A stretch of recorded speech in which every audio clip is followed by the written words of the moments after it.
সালটা 2021 Tokyo Olympic. অলিম্পিকের 113 বছরের ইতিহাসে প্রথমবারের জন্য ভাগাভাগি হয়েছিল স্বর্ণপদক। এর পেছনের রহস্য কী ছিল বা কী বা ছিল এর পেছনের ইতিহাস, আজকের ভিডিওতে জেনে নেব। তাই আজ 1 আগস্ট গোটা বিশ্বজুড়ে পালিত হলো বন্ধু দিবস। আমরা প্রায় সবাই ভার্চুয়াল জগতে বন্ধুদের নিয়ে আবেগ, অনুভূতি, শুভেচ্ছা, শুভকামনা জানিয়েছি নিজেদের মতো করে। টোকিও অলিম্পিক তার একদিন বাদে অর্থাৎ 2 আগস্ট দেখিয়েছিল এক অভিনব বন্ধুত্ব, যে বন্ধুত্ব বদলে দিয়েছিল 113 বছরের অলিম্পিক ইতিহাসকে। অলিম্পিকে প্রথমবারের জন্যে ভাগাভাগি হয়েছিল স্বর্ণপদক। আপনাদেরকে আমি আজকে যে ইভেন্টটির কথা বলবো ওটি হলো পুরুষদের হাই জাম্প।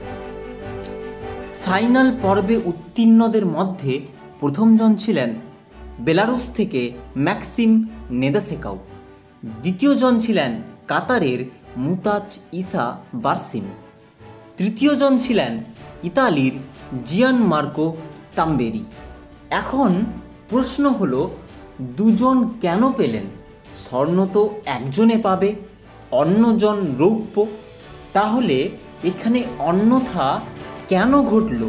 হ্যাঁ, এই কেনর মাধ্যমেই তো ইতিহাসের জন্ম। প্রতিযোগিতায় দুজনেই সমান লড়াই করছিলেন বলে কাউকে কোনোভাবে আলাদা করা যাচ্ছিল না। দুজনের কেউই কোনো ফাউল করেননি, ফলে সোনার দাবি নিয়ে আসেন দুজনেই। এমন অবস্থায় অলিম্পিকের এক কর্মকর্তা তাদের প্রস্তাব দেন ফুটবলে ট্রাইব্রেকের মতো জাম্প অফের।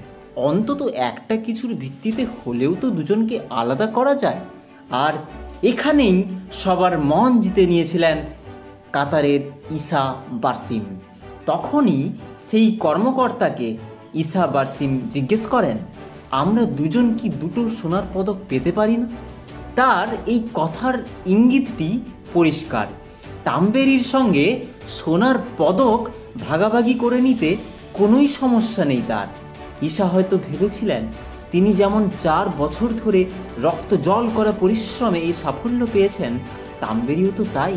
তাম্বেরির সোনা জেতার যোগ্যতা থাকলে শুধু জাম্প অফের ভিত্তি করে তাকে রূপো কেন দিতে হবে? সোনার আনন্দ ছুঁয়ে যাক তাকেও। দুজন এ বিষয়ে একবারও কথা বলেননি, একবারও আলোচনা করেননি। কিন্তু ইসা বারসিম ঠিক বুঝেছিলেন তাম্বেরির মনের বার্তা, বুঝেছিলেন অলিম্পিকে সোনার পদক একজন অ্যাথলেটের কাছে কেমন আরাধ্য বিষয়। হ্যাঁ, এটাও সম্ভব। সেই কর্মকর্তার মুখ থেকে এই জবাব শোনার পরই উল্লাসে মেতে ওঠেন ইসা বারসিম এবং তাম্বেরি। দুজনেই কোলাকুলি করে সাফল্য উদযাপন করা শুরু করেন। আর এর মধ্যেই নিশ্চিত হয়ে যায় 113 বছর পর অলিম্পিকে সোনা জয়ের গৌরব ভাগাভাগি।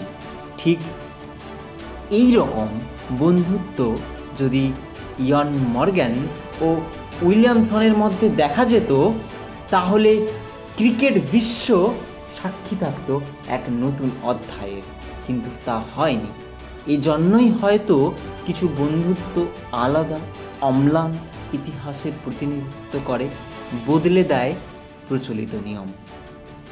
ধন্যবাদ, নমস্কার সবাইকে। কেমন লাগলো জানাবেন আজকের এই উপস্থাপনা।